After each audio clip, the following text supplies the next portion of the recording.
Bonjour tout le monde, bienvenue pour votre rendez-vous culturel de la semaine. Une petite question comme ça entre nous, juste pour commencer. Êtes-vous hexacosio yexeconta hexaphobique? Quoi? Vous connaissez pas l'hexacosio yexeconta hexaphobie? Bah c'est la peur du 666, le chiffre de la bête. Bah ok, je frime un peu là, mais il y a 3 jours j'arrivais pas à le prononcer. Puis j'ai un prompteur aussi.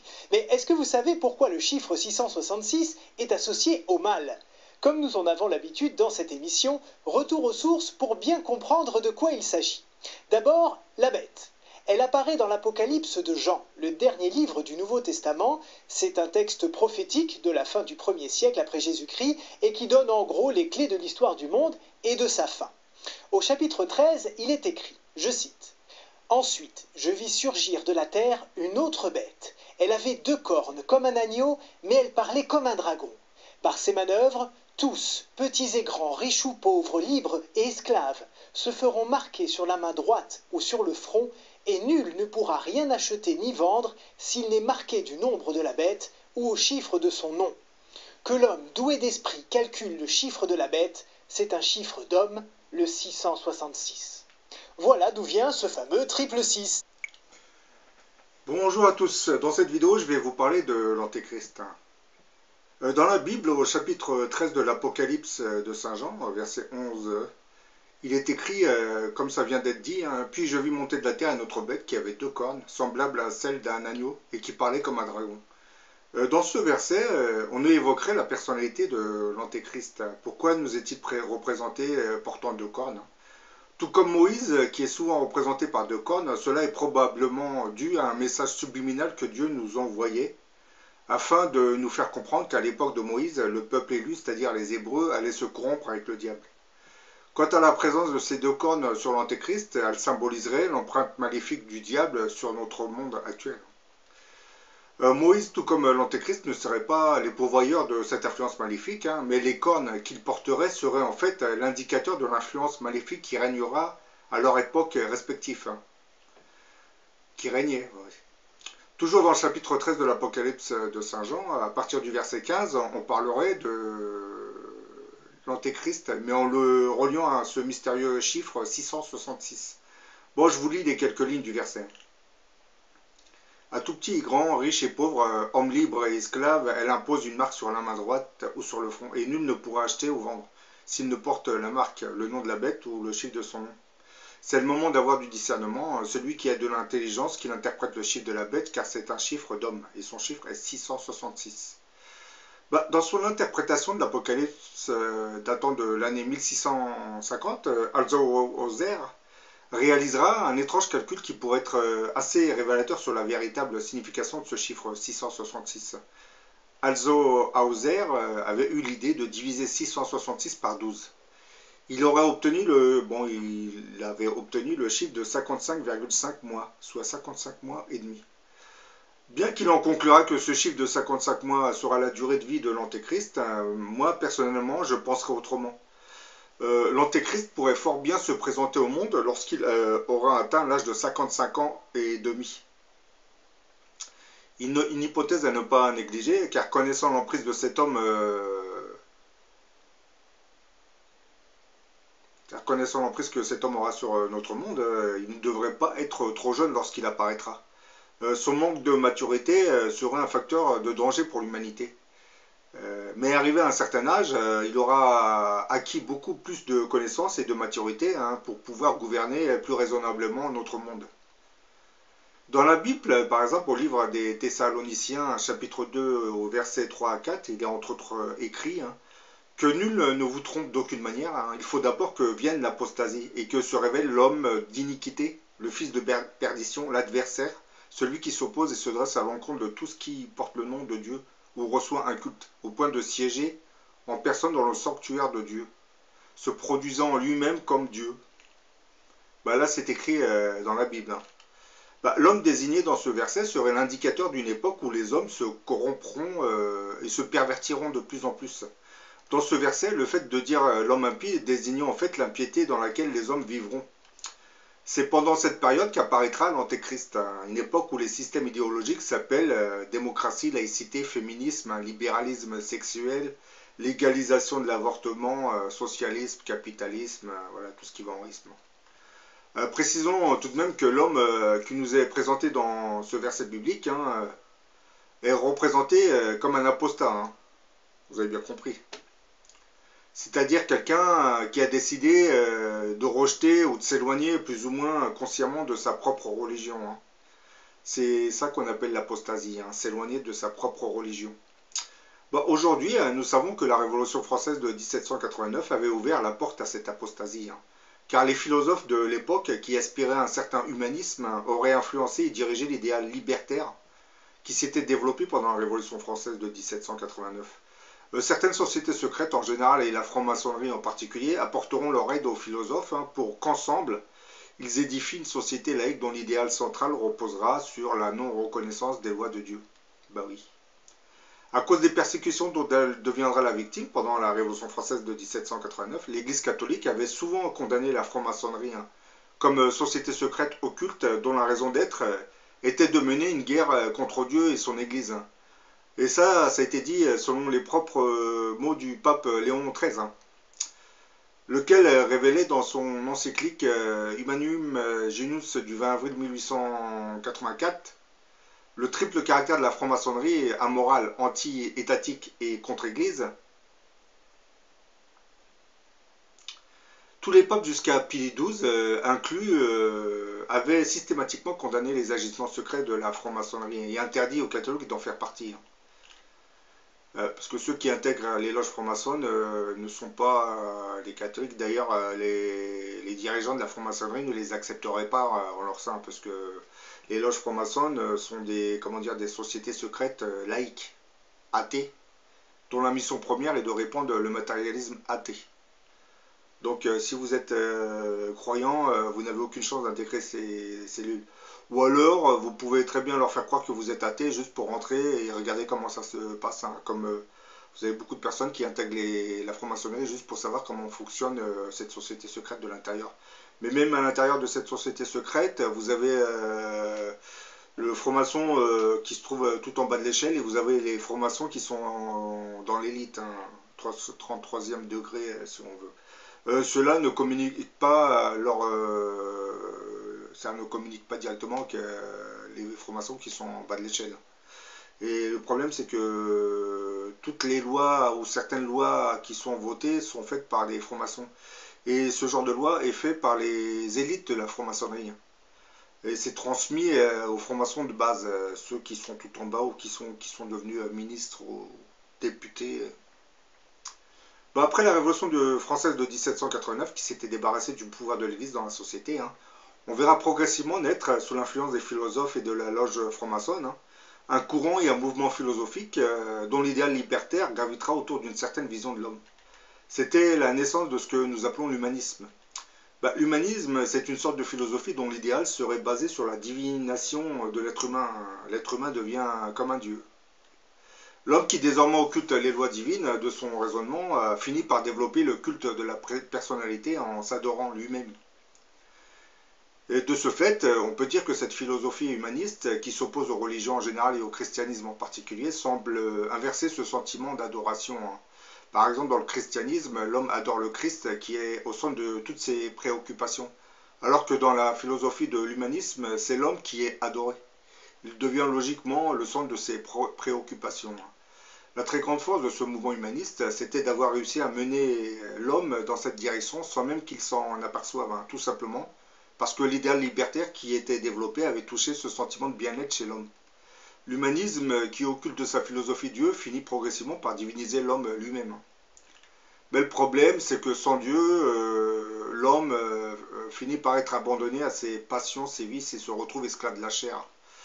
Il entre, comme on dirait, de plein pied dans le royaume du prince de ce monde, hein, qui, comme je le dis, est le diable, hein, à qui il laissera le champ libre pour lui inspirer tout un tas de suggestions. C'est exactement ce qui se passe depuis un siècle. Hein. Le diable passe son temps à inspirer nos hommes politiques hein, pour qu'ils légifèrent sur des lois, surtout ces dernières années, des lois immorales. Hein. Comme la loi sur le mariage gay, c'est vraiment la base, c'est l'ultime provocation du diable contre Dieu. Hein.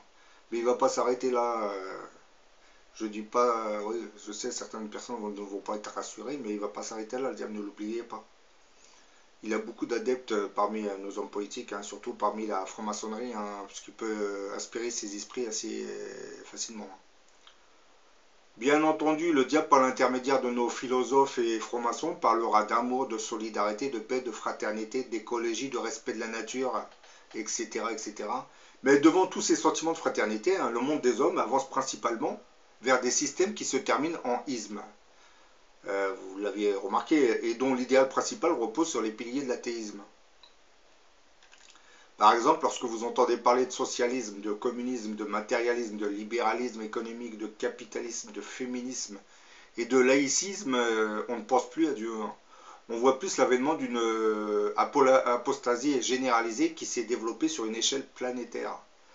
Tous ces systèmes sont anti-religieux, hein, car ils refusent le principe même de Dieu. Or, l'homme sans Dieu finit par se livrer aux agissements malicieux du diable.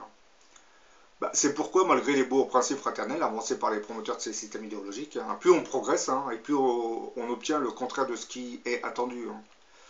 On ne fraternise plus, on s'individualise au milieu de systèmes qui flattent nos égos. Ça, j'en ai déjà parlé dans une autre vidéo, quand je parlais du système économique, hein, de la société de consommation.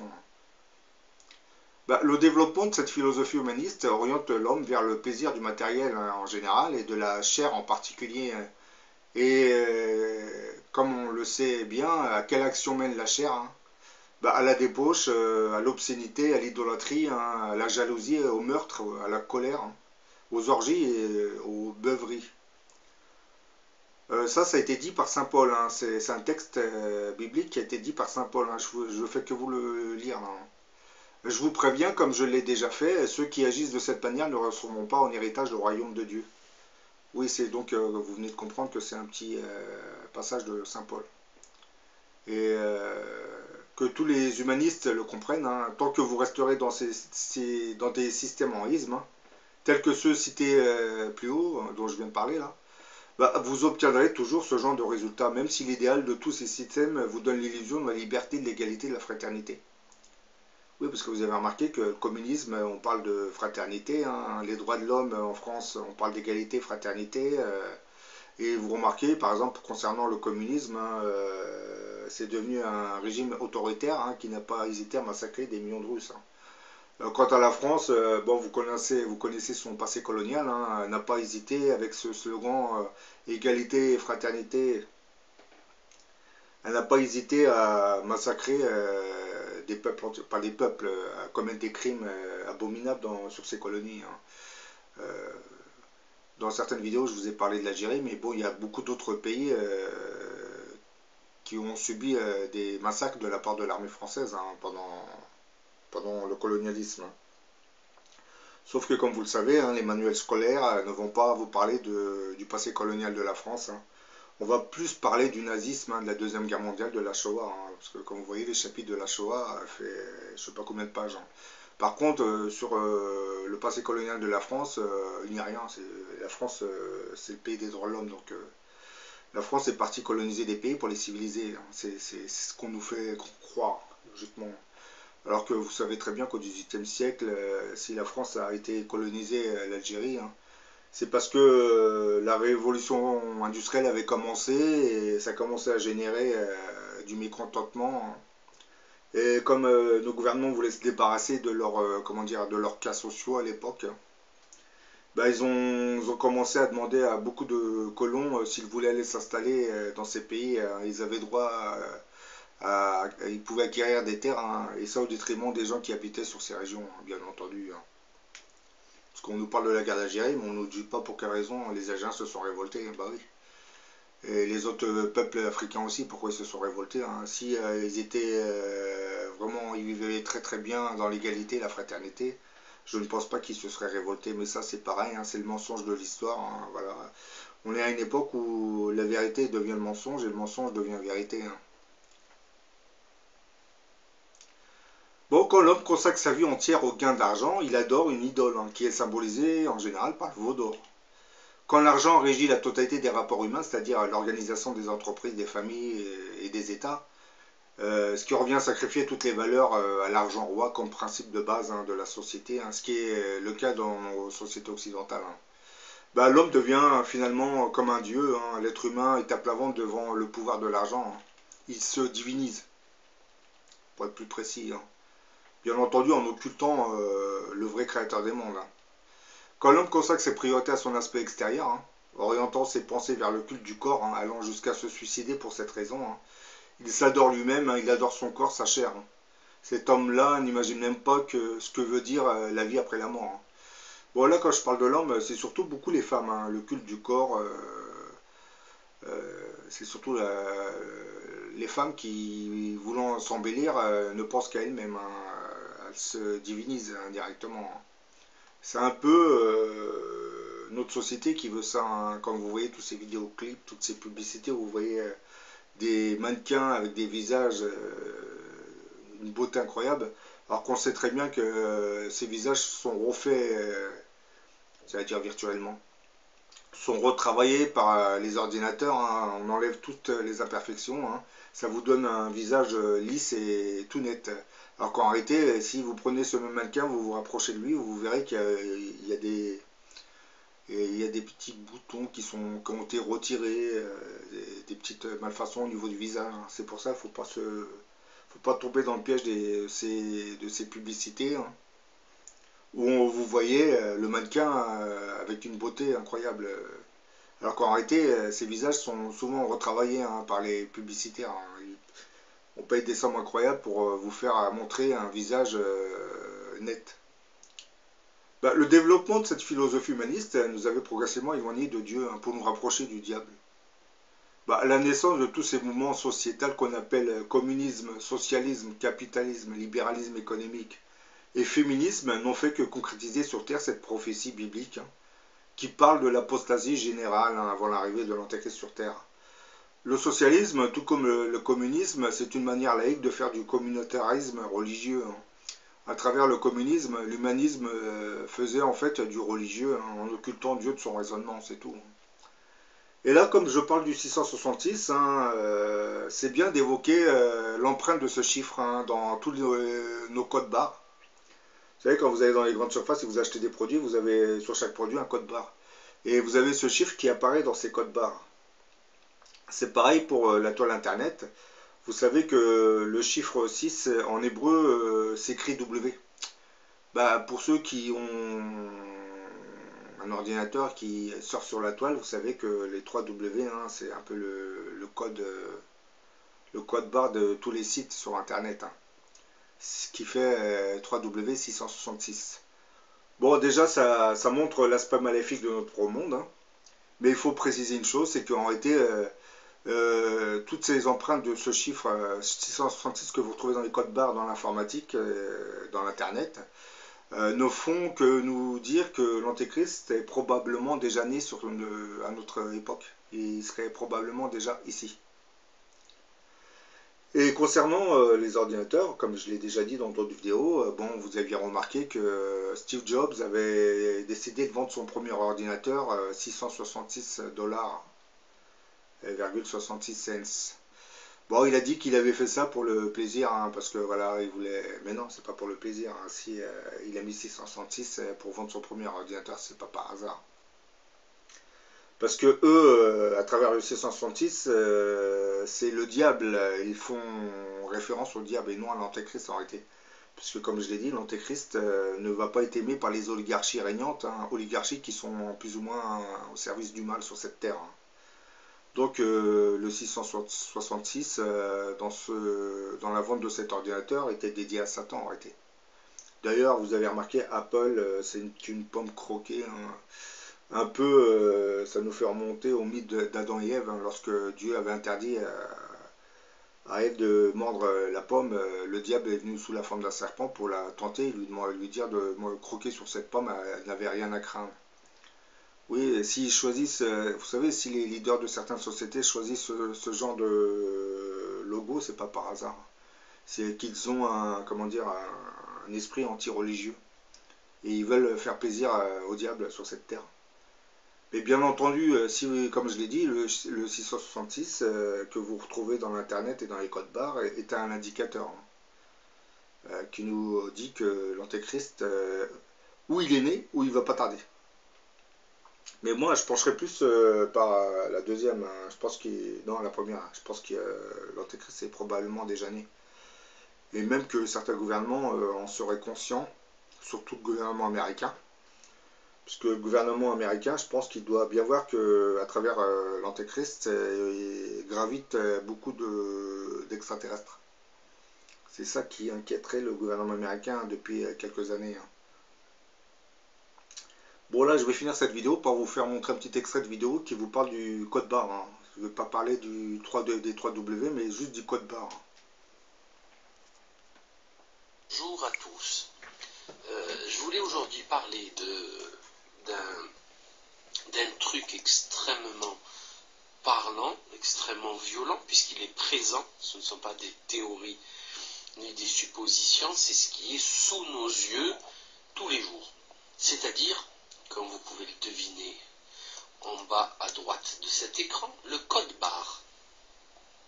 Qu'est-ce que le code barre? Le code barre, c'est une suite de taches noires et blanches qui va représenter des numéros.